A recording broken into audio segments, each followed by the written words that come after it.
ഇതൊരു കഥ പറയുന്ന പോലെ ഇപ്പൊ കുട്ടികൾ കൂടുതൽ മറ്റു ലഹരികളിലേക്ക് മാറുന്നു. നിങ്ങളൊക്കെ കാലത്ത് അങ്ങനത്തെ ലഹരി ഒന്നുമില്ല, ഫുട്ബോൾ തന്നെയാണ് ലഹരി. അല്ല, ഞങ്ങളെ കാലത്ത് ലഹരിയൊക്കെ ഉണ്ട്, കള്ളുണ്ട്, അല്ല എന്നാലും ഉണ്ട്. ഇന്ന് വേറെ തരം ലഹരിയാണ്. അതൊന്നും അന്നില്ല.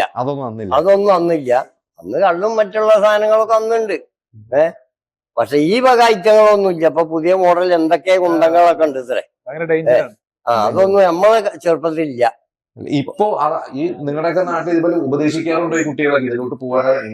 തീർച്ചയായിട്ടും നമ്മളെന്തിലൊന്നും അതുപോലെ ആൾക്കാർ പേര് തന്നെ ഇല്ല. ഞാൻ ഉപദേശിക്കുകയും ചെയ്യും, ആ വഴിക്ക് പോകരുത്. പേടിയാണോ അവിടുത്തെ പിള്ളേർക്കൊക്കെ? ഉണ്ണിയേട്ടനെ പേടിയാണോ? പിന്നെ എന്റെ അടുത്ത് ആ ഭാഗത്തൊന്നും ആയിട്ടും കുട്ടികളൊന്നും വരില്ല.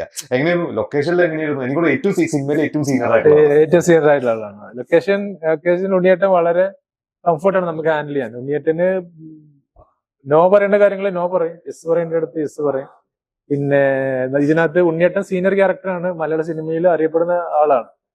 വളരെ ഇപ്പൊ ഇതിനകത്ത് ഒരുപാട് വ്ളോഗേഴ്സ് വരുന്നുണ്ട് നടീനടന്മാരോടൊപ്പം. അതേപോലെ അല്ല,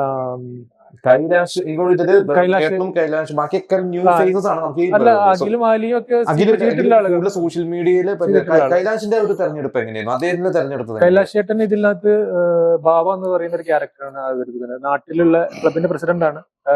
പിന്നെ നാട്ടിലുള്ള അങ്ങനെ ഒരു ക്യാരക്ടറായിട്ടുള്ള ഒരു കൺസേൺ പേഴ്സൺ ആയിട്ടാണ്. അങ്ങനെയാണ്. അങ്ങനെ കുറച്ചൊരു സീനിയർ സിറ്റിസൺ അതിനകത്ത് വേണമെന്ന് തോന്നിയോണ്ടാണ്. കൈലാഷ് ചേട്ടന് മുന്നേ പരിചയമല്ല, DOP ത്രൂ ആണ്, ജിബ്രാൻ ത്രൂ ആണ് നമ്മൾ കണക്ട് ചെയ്തത്. പിന്നെ എങ്ങനെ ഈ ബാക്കി സെലക്ഷൻ? ഇതിൽ കുറെ കുട്ടികൾക്കൊക്കെ എന്താ മെയിൻ ഗോൾ? ഞാൻ കളറിന്റെ പേര് മറന്നുപോയി. ഫുട്ബോൾ പ്ലെയർ തന്നെയാണ് ശരിക്കും അനിയൻ ക്യാരക്ടർ ചെയ്യുന്നത്. അനിയൻ നാട്ടിൽ, അതെ, കാശിനാഥാണ് അവന്റെ റിയൽ പേര്. ശരിക്കും ഫുട്ബോൾ പ്ലെയർ ആണെന്ന് തോന്നുന്നു. അവന് ഫുട്ബോൾ കളിച്ചിട്ടുണ്ടായിരുന്നു, പക്ഷെ ഇപ്പൊ ഇന്ത്യൻ നാഷണൽ റഗ്ബി പ്ലെയർ ആണ്. പിന്നെ നമ്മൾ റീൽസും കാര്യങ്ങളൊക്കെ കണ്ടിട്ട് ആ കാസ്റ്റിംഗ് വളരെ ടഫായിരുന്നു.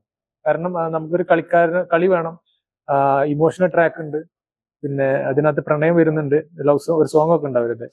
അപ്പോ ഈ ഒരു ക്യാരക്ടർ പ്ലേ ചെയ്യാന് ആ ക്യാരക്ടർ പിടിച്ചു പോയിട്ടില്ലെങ്കിൽ അത് പെട്ടെന്ന് പാളിപ്പോകും. കാരണം കളി ഇമ്പോർട്ടന്റ് ആണ്, അത് സെയിം ടൈം ഇമോഷൻ ഇമ്പോർട്ടന്റ് ആണ്. അപ്പോ അത് ടഫ് ടാസ്ക് ആയിരുന്നു. പക്ഷെ അത് കാശി അത് നന്നായി ചെയ്തിട്ടുണ്ടെന്നാണ് റിവ്യൂസും കാര്യങ്ങളൊക്കെ നമുക്ക് വന്നുകൊണ്ടിരിക്കുന്നത്.